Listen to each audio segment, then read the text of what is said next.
Selamat pagi Bapak Ibu dan Saudara yang terkasih di dalam Tuhan Yesus Kristus dan yang mengasihi Tuhan. Kiranya damai sejahtera Allah selalu ada dalam kehidupan kita kini dan selamanya. Bapak Ibu dan Saudara, terlebih dahulu mari kita berdoa sebelum kita merenungkan firman Tuhan. Allah Bapa kami di surga, kami ucap syukur kepadamu jikalau pada pagi hari ini kami masih dapat rasakan cinta kasih Tuhan dalam kehidupan kami. Pertolongan Tuhan nyata dalam kehidupan kami dapat menghirup kembali udara segar pagi hari ini. Jikalau sebentar lagi kami akan melangkahkan kaki untuk mengawali kehidupan ini, kami akan merenungkan firman Tuhan terlebih dahulu. Kiranya Tuhan tolong hikmat bijaksana menguasai kami. Dalam nama Tuhan Yesus kami berdoa dan mengucap syukur. Amin. Yang menjadi dasar perenungan kita pagi hari ini terdapat dari Kitab Mazmur pasal 63. Kitab Mazmur pasal 63. Kita akan baca ayat 7 sampai dengan ayat yang ke-11. Tertulis demikian. Apabila aku ingat kepadamu di tempat tidurku, merenungkan engkau sepanjang kawal malam, sungguh engkau menjadi pertolonganku, dan dalam naungan sayapmu aku bersorak-sorai. Jiwaku melekat kepadamu, tangan kananmu menopang aku. Tetapi orang-orang yang berikhtiar mencabut nyawaku akan masuk ke bagian-bagian bumi yang paling bawah. Mereka akan diserahkan kepada kuasa pedang. Mereka akan menjadi makanan anjing di hutan. Demikian sejauh pembacaan firman Tuhan. Berbahagia jikalau kita menjadi pendengar dan pelaku firman Tuhan. Bapak, Ibu, dan Saudara yang terkasih di dalam Tuhan Yesus Kristus, hidup ini memang penuh kejutan, bukan? Setiap kita tentu berharap mendapatkan kejutan yang membuat kita bahagia. Namun kita juga tidak bisa menghindari, kita tidak bisa memungkiri jika tiba-tiba kejutan yang tidak menyenangkan datang menghampiri hidup kita tanpa diundang. Kejutan itu mungkin mengubah ritme kehidupan kita secara drastis. Dari kehidupan yang mandiri menjadi bergantung, dari kehidupan yang nyaman menjadi penuh kesesakan, dari kehidupan yang penuh gairah menjadi letih lesu dan tidak berdaya. Bahkan energi kita seringkali terkuras habis karena kita berjuang keras untuk keluar dari masa sulit. Banyak orang yang hidupnya tidak tenang ketika dilanda suatu permasalahan dan problematika kehidupan.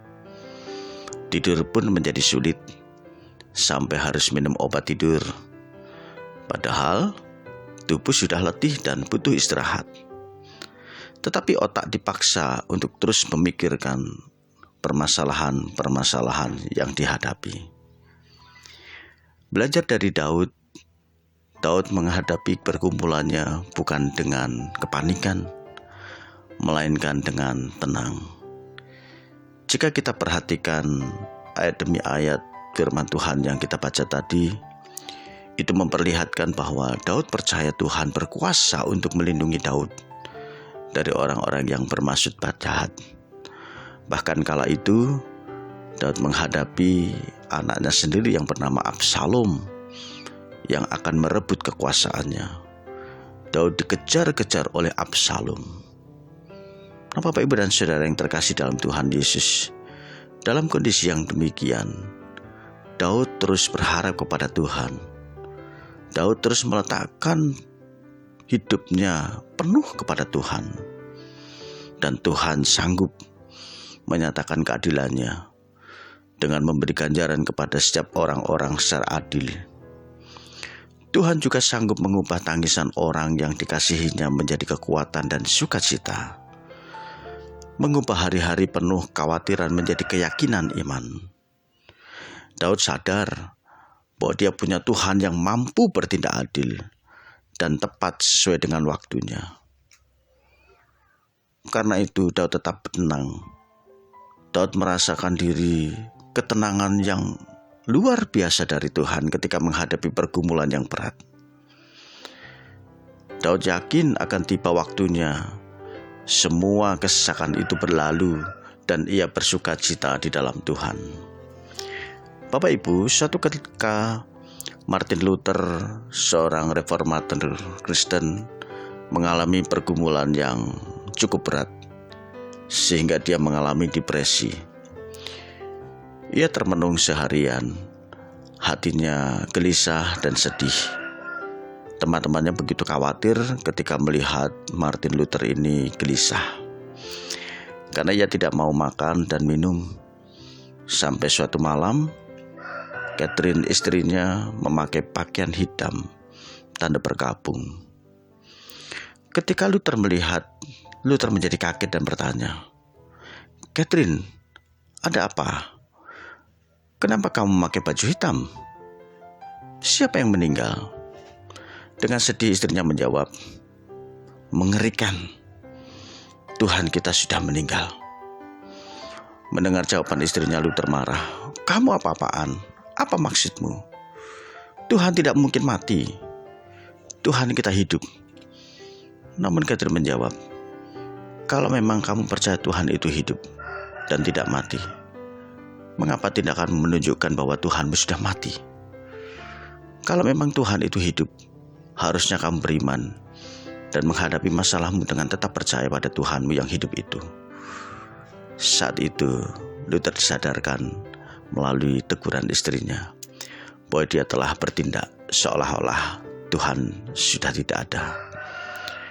Bagaimana dengan kita, Bapak, Ibu, dan Saudara? Apakah selama ini kita menunjukkan bahwa kita adalah orang-orang yang percaya pada Tuhan yang hidup dan berkuasa itu? Bagaimana respon kita ketika kita menghadapi pergumulan berat? Apakah kita memperlihatkan Tuhan Allah yang kita percayai, bahwa Ia hidup dan berkuasa? Masihkah kita mempunyai keyakinan iman bahwa Allah memegang kendali atas segala sesuatu? Masalah selalu menjadi bagian dari hidup kita, namun kita dapat menghadapinya dengan ketenangan jika kita percaya bahwa kita selalu disertai dan dipimpin oleh Allah. Dia Allah yang maha hadir, sehingga tidak pernah absen memperhatikan hidup kita. Dia Allah yang maha kasih, senantiasa menginginkan yang terbaik bagi kita, bekerja mendatangkan kebaikan atas hidup kita. Dia juga adalah Allah yang maha kuasa, sehingga kita dapat andalkan untuk menjadi penolong dalam kesesakan. Itulah sebabnya kita dapat selalu mengamini bahwa relasi dengan Tuhan adalah relasi yang paling penting dalam hidup kita.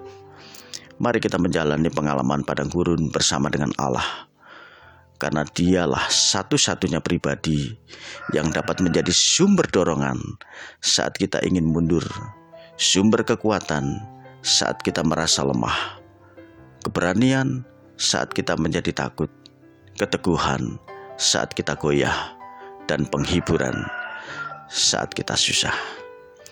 Kiranya Tuhan memberkati, dan firman Tuhan yang singkat dapat menginspirasi kehidupan kita untuk tetap tenang ketika menghadapi permasalahan kehidupan. Tuhan memberkati. Mari kita berdoa.